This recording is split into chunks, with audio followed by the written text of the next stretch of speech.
Gift, kalau kamu salah lapor SPT di Cortex, nanti urusannya bisa panjang loh. Serius, Kak? Kayak gimana emangnya, Kak? Adalah pokoknya, makanya ikutin video ini sampai habis ya.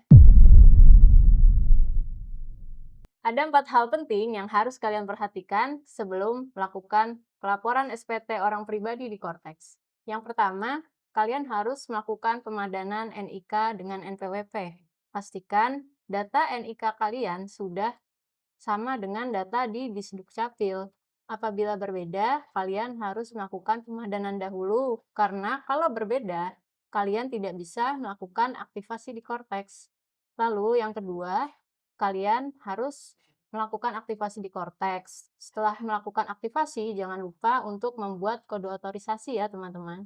Karena kode otorisasi ini sangat penting pada saat kita mau submit SPT orang pribadinya.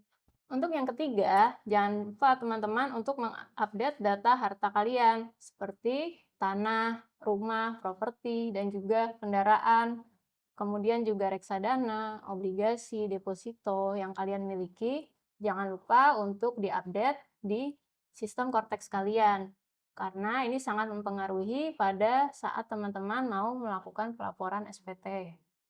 Dan juga pastikan untuk harga perolehannya sudah up to date ya. Lalu yang keempat, jangan lupa untuk mengupdate data tanggungan PTKP. Terutama bagi teman-teman yang baru menikah atau menambah tanggungan, jangan lupa untuk diupdate di sistem Cortex kalian. Dan juga pastikan juga untuk bukti potong yang teman-teman miliki, untuk data tanggungannya juga sudah yang ter-up to date ya. Oh iya, Kak, ngomong-ngomong dengan tanggungan dan status nih, ini kayaknya bakalan nyambung sama beberapa skenario yang teman-teman bakal alamin. Oh iya, apa aja tuh, Gif? Nah, yang skenario yang pertama yaitu skenario suami istri. Apabila teman-teman sudah menikah, maka teman-teman harus memutuskan untuk NPWP-nya digabung atau dipisah. Nah, untuk yang pertama contohnya yaitu untuk NPWP yang memutuskan untuk digabung. Jadi, dalam hal ini NPWP terdaftar atas nama suami, sedangkan istri tidak terdaftar di Cortex. Jadi, yang berlaku sebagai penerima penghasilan yaitu suami. Resikonya apa sih?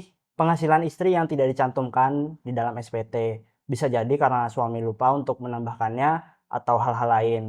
Nah, resikonya ini akan timbul kurang bayar dan DJP nantinya akan meminta klarifikasi. Resiko yang kedua adalah PTKP-nya double.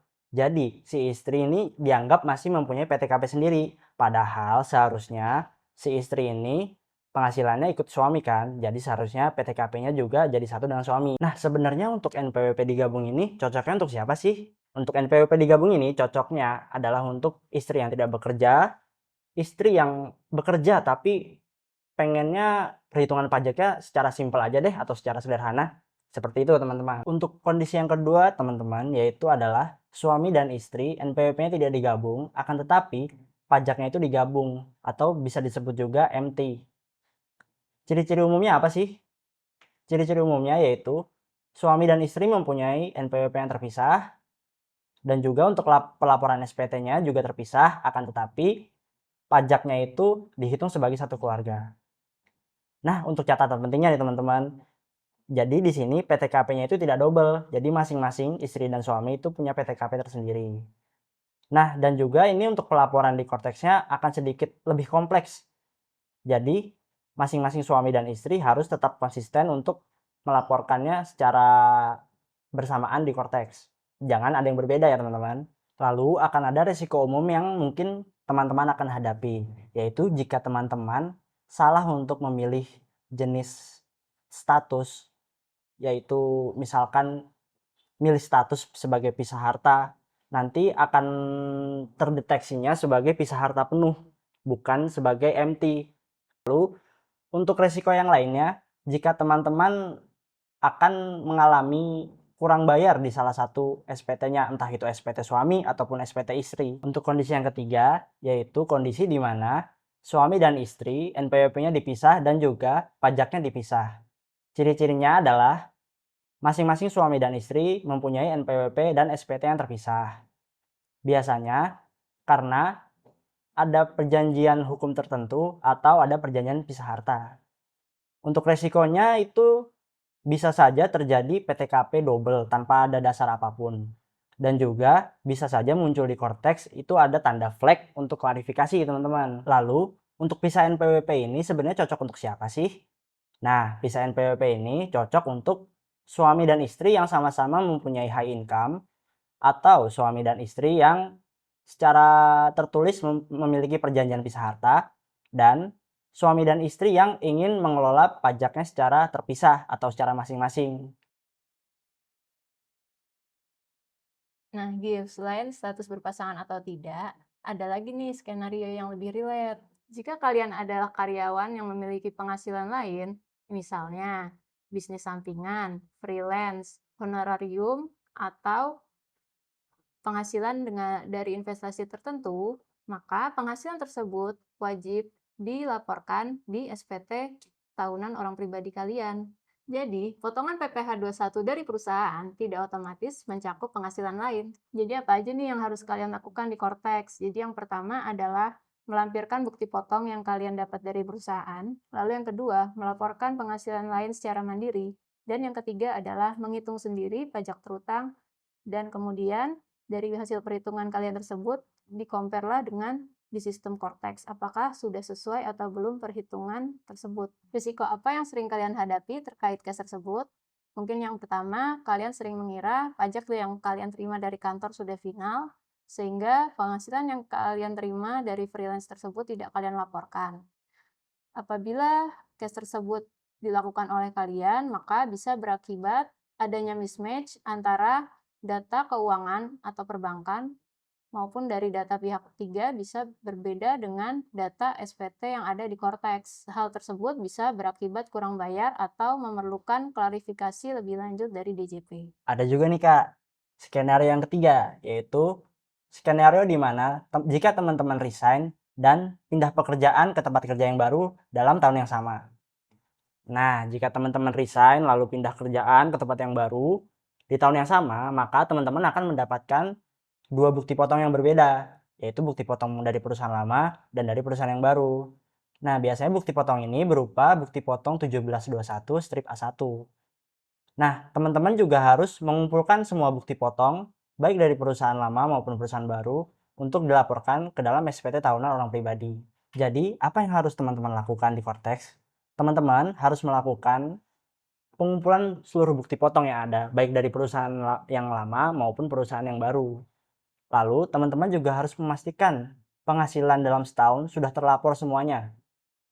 Jadi, penghasilan dari penghasilan lama digabung dengan penghasilan dari perusahaan yang baru. Lalu, ada beberapa risiko yang kemungkinan akan terjadi nih teman-teman. Seperti yang pertama, teman-teman hanya memasukkan bukti potong yang dari perusahaan baru saja, sedangkan perusahaan lama, teman-teman tidak memasukkan bukti potongnya. Lalu, bukti potong dari perusahaan yang lama itu bisa saja hilang teman-teman. Kemungkinan yang ketiga adalah jadi masing-masing perusahaan, baik perusahaan lama maupun perusahaan baru itu menghitung teman-teman bekerja di situ selama 1 tahun penuh. Jadi nantinya akan terjadi kurang bayar SPT dalam akhir pelaporan SPT tahunan orang pribadi teman-teman. Skenario keempat, resign dan tidak lanjut kerja. Apabila kalian setelah resign tidak melanjutkan bekerja karena alasan melanjutkan kuliah atau mau istirahat atau alasan lain, kalian tetap wajib lapor SPT apabila kalian memiliki NPWP. Karena sepanjang kalian memiliki NPWP, maka pelaporan SPT tahunan tetap wajib dilakukan. Dengan cara kalian bisa melaporkan SPT dengan melampirkan bukti potong di perusahaan kalian terakhir bekerja. Apa tuh yang harus kalian lakukan di Cortex? Pertama, gunakan bukti potong terakhir dari perusahaan. Lalu yang kedua, laporkan penghasilan sesuai dengan periode kalian bekerja. Lalu yang ketiga, sisa tahun tanpa penghasilan tetap dilaporkan sebagai nihil. Risiko apa sih yang sering kalian hadapi terkait case tersebut? Mungkin kalian mengira apabila kalian sudah tidak bekerja, maka tidak perlu lapor SPT. Dan juga kalian tidak lapor SPT, NPWP juga akan otomatis tidak aktif. Namun kenyataannya di sistem Cortex, NPWP akan tetap aktif dan juga apabila kalian tidak melakukan pelaporan SPT, maka kalian akan dianggap tidak patuh. Sehingga atas case tersebut terdapat opsi untuk menonaktifkan NPWP.